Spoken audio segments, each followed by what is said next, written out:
SBI आनिला बड़ भल खबर जानी रखते कौन खबर। स्वाधीनता दिवस अवसर में कोटी कोटी ग्राहकों को खुशी खबर है भारतीय स्टेट बैंक ऑफ इंडिया एवं एमानकर ईएमआई ह्रास हो पारे कि ऋण परिशोध अवधि ह्रास हो पारे जदि आपण नूतन होम लोन एवं कार लोन आपण नेउछंती त आपण को जणाई दिया जाउछि जे एसबीआई रो marginal cost of fund base rate MCLR 0.005% ह्रास कर MCRL रे 3 मास MCRL 8.38% रु 8.30%, 6 मास 6.7% रु 8.65 रु गोटे वर्ष 8.8% रु 8.78.2 वर्ष 8.58 रु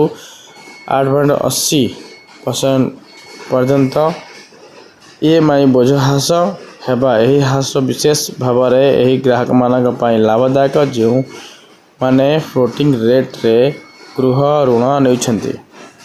यदि आपण एक नूतन ऋण ने योजना करुँचे तेबे यह सठिक समय हो पारे कारण वर्तमान आपण को कम सुधरे एसबीआई गृह ऋण उपर 0.35% प्रतिक्रिया फ्री आदाय करे जो जीएसटी अलग भाव में देवाकू पड़े। यह शुक्ल CIBIL एक क्रेडिट CIBIL क्रेडिट सूचना कंपनी रे जहाँ आपणकर क्रेडिट इतिहास को स्कोर करि था। जदि आपणक CIBIL स्कोर रे एसबीआई उपपक्ष ग्राहक मानक स्वाधीनता दिवस एक बड़ा उपहार बोली कह जाए।